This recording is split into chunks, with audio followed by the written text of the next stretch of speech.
In the shadowed folds of Santa Barbara County, California, Neverland Ranch squats like a forgotten relic, its once vibrant pulse now a ghostly whisper. Beneath a sky bruised with twilight, this sprawling estate, once Michael Jackson's enchanted kingdom of whimsy, with its candy-colored Ferris wheel and carousel's lilting tune, has curdled into something sinister. When Jackson's life flickered out in 2009, Neverland was abandoned, left to decay in a purgatory of dust and silence. By 2010, a skeleton crew of guards was summoned to ward off trespassers, their boots crunching against the gravel of a place that seemed to breathe unease. But what they found wasn't just an empty estate, it was a domain where the air itself seemed to hum with secrets, where the past refused to stay buried. The guards, hardened by years of night patrols, were not easily shaken. Yet, as the moon hung low, casting jagged shadows across the abandoned amusement rides, they began to murmur of things that defied reason. Daniel, a grizzled night watchman with eyes like chipped flint, was the first to speak of the impossible. On a bone-chilling night, as frost clung to the skeletal trees, he patrolled the grounds, his flashlight carving frail beams through the dark.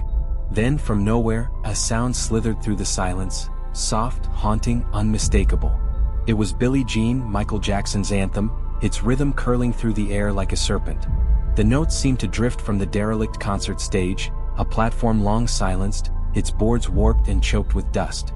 Heart pounding, Daniel crept closer, the music growing louder, more insistent as if beckoning him. But when he reached the stage, the song vanished, swallowed by a stillness so profound it felt like the world held its breath. He stood there, alone, the stage empty save for cobwebs and decay. Shaking it off as a trick of the wind, or perhaps a distant radio, he turned to leave. That's when it came, a sharp, deliberate burst of applause, echoing from the darkness behind him. He spun around, flashlight trembling, but the night offered nothing. No crowd, no source, only the oppressive weight of unseen eyes. The main mansion, a labyrinth of opulent rooms and gilded corridors, became a crucible for dread. Its towering silhouette loomed over the estate, its windows like hollow sockets staring into the void.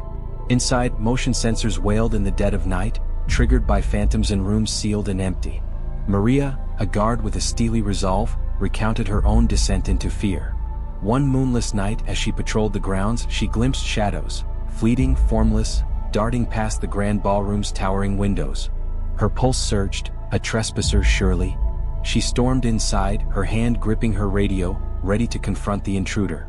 But the ballroom yawned before her, vast and desolate, its chandeliers draped in dust. No one was there. Yet, as she stood in the cavernous silence, a shiver crawled up her spine. "I swear," she whispered later, her voice brittle, "something was watching me. I could feel it." Worse still were the footsteps, deliberate, measured, echoing through the mansion's endless hallways when no living soul walked them. Night after night, the guards heard them, a relentless pacing that seemed to mock their presence. Most chillingly, the sounds clustered near the bedroom where Michael Jackson had once retreated, a sanctuary now tainted by an unseen presence. Several guards, their nerves frayed, swore they saw a silhouette, a man tall and lean, standing at the window of that room, his outline sharp against the moon's pale glow. Each time they mustered the courage to investigate, they found nothing but an empty room, the air thick with a cold that seeped into their bones. Neverland Ranch was no longer just a place, it was a predator, its shadows alive, its silence a scream waiting to erupt. And for those who walked its grounds, the question wasn't if something lingered, but what? The darkness of Neverland Ranch deepened, its sinister pulse growing stronger, as if the estate itself fed on the fear of its guardians. The guards, once skeptical, now moved with eyes wide and pulses racing, haunted by phenomena that clawed at their sanity. The abandoned amusement park, its rides frozen in rust and ruin, became a stage for the impossible. Victor, a burly guard with a skeptic's heart, faced his own nightmare during a midnight patrol. Under a sickle moon, he froze as the Ferris wheel, long dead, its power severed years ago, began to turn. Its creaks were a grotesque lullaby, the wheel spinning slowly as if guided by spectral hands. Approaching, Victor felt the air thicken, a suffocating weight pressing against his chest. The wheel halted abruptly, and the silence that followed was worse, alive, predatory, daring him to linger. He fled, the memory of that unnatural motion seared into his mind. In the flower garden, Michael Jackson's cherished retreat, the air grew heavier still. Maria and Victor, patrolling separately, heard whispers, faint at first like leaves skittering in the wind, but soon a chorus of voices, overlapping, unintelligible, rising from the marble bench engraved with Jackson's favorite quote. Victor, ever the doubter, scoffed until a late shift brought him face to face with the sound. The voices swelled as he neared the bench, a cacophony of unseen speakers. When he swept his flashlight across the hedges, the voices ceased, replaced by a silence so absolute it hummed in his ears, sending a shiver through his bones. The mansion itself seemed to unravel time. Maria, checking her watch at 2 a.m., blinked to find it suddenly 4 a.m., standing in a distant corner of the estate with no memory of the hours lost. Victor, too, found himself inexplicably at the lake's edge, his boots soaked, his flashlight bobbing in the water, as if he'd been led there by unseen forces. These lapses gnawed at their minds. Were they losing themselves, or was Neverland rewriting their reality? The breaking point came when the guards, desperate for answers, set up a camera in the grand hallway.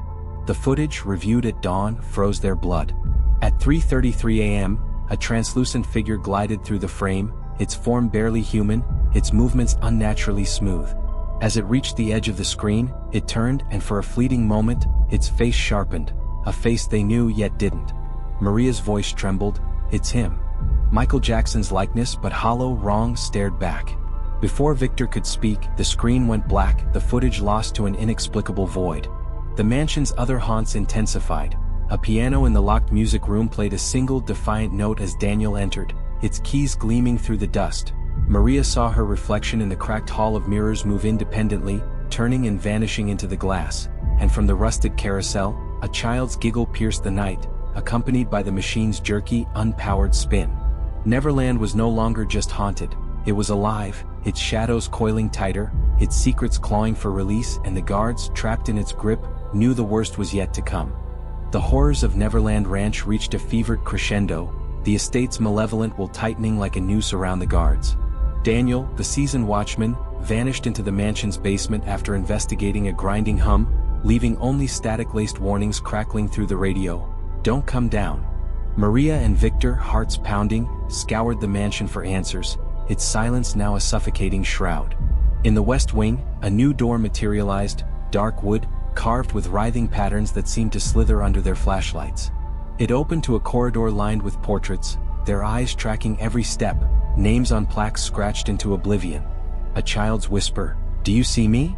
froze them, and a shadowed figure pointed to a wall where the door had vanished, trapping them in Neverland's warped reality.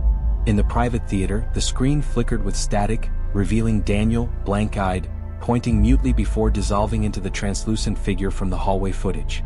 Its face, a distorted echo of Michael Jackson, smiled, a cold, predatory curve. Maria and Victor, driven by dread, followed the corridor to a mirrored chamber, its cracked surfaces pulsing with unnatural light. A spiral staircase descended into a cavernous vault littered with broken instruments, cryptic tapes, and a pedestal bearing a glowing white glove. As Maria reached for it, a voice thundered, "Leave it!" A shadowy entity materialized, tall, its form shimmering, its face a kaleidoscope of shifting features. "You're not supposed to be here," it intoned, its voice a chorus of 1,000 anguished souls, claiming Neverland as their prison. The figure, calling itself the Keeper of the Forgotten, revealed a chilling truth. The voices, shadows, and apparitions were souls bound to Neverland, drawn by Jackson's legend and trapped in its eternal memory. Its face briefly clarified, Michael's but hollow, a husk drained of humanity.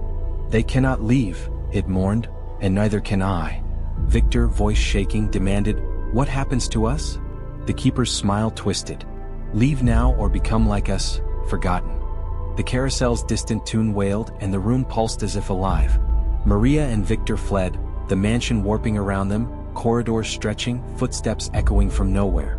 The Keeper's warning rang, "Before Neverland claims you." Whispers turned to screams, the walls throbbing with trapped souls.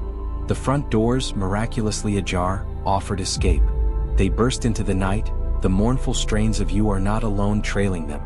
At the property's edge, breathless, they paused, the mansion's windows glaring like eyes. Victor broke the silence. "Do you think Daniel made it?" Maria's head shook, heavy with the certainty that Daniel was now part of Neverland's cursed tapestry, lost like the souls in the portraits. The wind carried a final, faint melody, a reminder that Neverland was never empty. Its prisoners, caught between myth and reality, watched eternally. The guards walked away, their steps heavy, the weight of their escape tainted by the knowledge that something unspeakable still stirred within those walls, waiting for its next visitor to claim.